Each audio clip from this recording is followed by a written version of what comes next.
Give me one good reason you should actually research your client a little more before you send out the proposal. I'll give you 5. Good evening. My name is Shayanti here, and I'm here to talk about 5 important techniques that you could possibly use to better your chances of getting that deal that you've been working on. Understand this. Most of the organizations look at changing existing services because they feel their existing services have gone redundant. Take the example of technology. Organizations wanting to move from desktop to laptop, from 4G to 5G, or to IoT services. The same logic applies any line of business. It doesn't have to be technology. Regardless of what line of business you are dealing with, organizations sometimes feel their services have gone redundant, and it is important for you to find out whether they feel that way. If they feel that way, you are in the right direction. Now, at this stage when they're exploring, it is also important to narrow down and understand where is this actually going. So get on asking questions like, why are they looking to change? A very important factor for you to find out that why are they looking to change. If you ask this question, you might get answers like, maybe it's a policy, maybe it's a quality issue, maybe something has gone wrong. Whatever it is, you need to find out because it will take you towards the right direction. Second thing you need to ask and find out is what specific services they are using, because sometimes services look very similar but they can be totally different.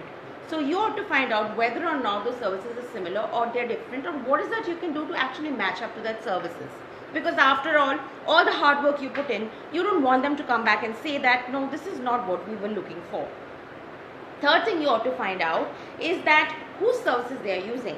Obviously, that's an information you will not get in the first or the second meeting. With time, eventually they might share it with you whose services they are using.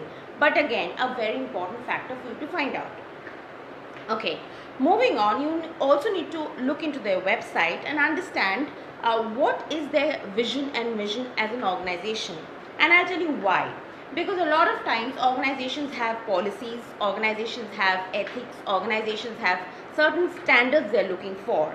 Now it is important that in your business dealings that you reflect those qualities, you reflect those values, and you actually believe those values and you are actually executing those values. In the way you send the proposal, in the way you talk to your customer, in the way you deal with your customer, how transparent you are, how honest you are. So those are the characteristics, those are the things that they look for in business dealings.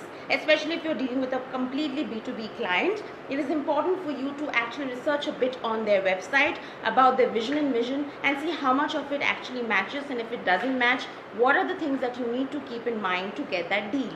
Obviously, try and be as honest as you can.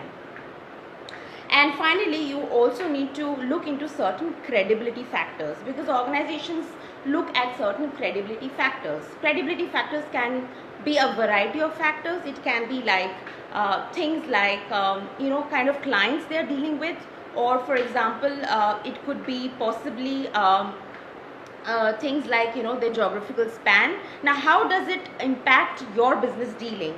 Now, that's something I would like to cover in my next video, but before I do that, I would request you to leave it in the comment section that what are the credibility factors that you think that can actually match and that can help you get that deal.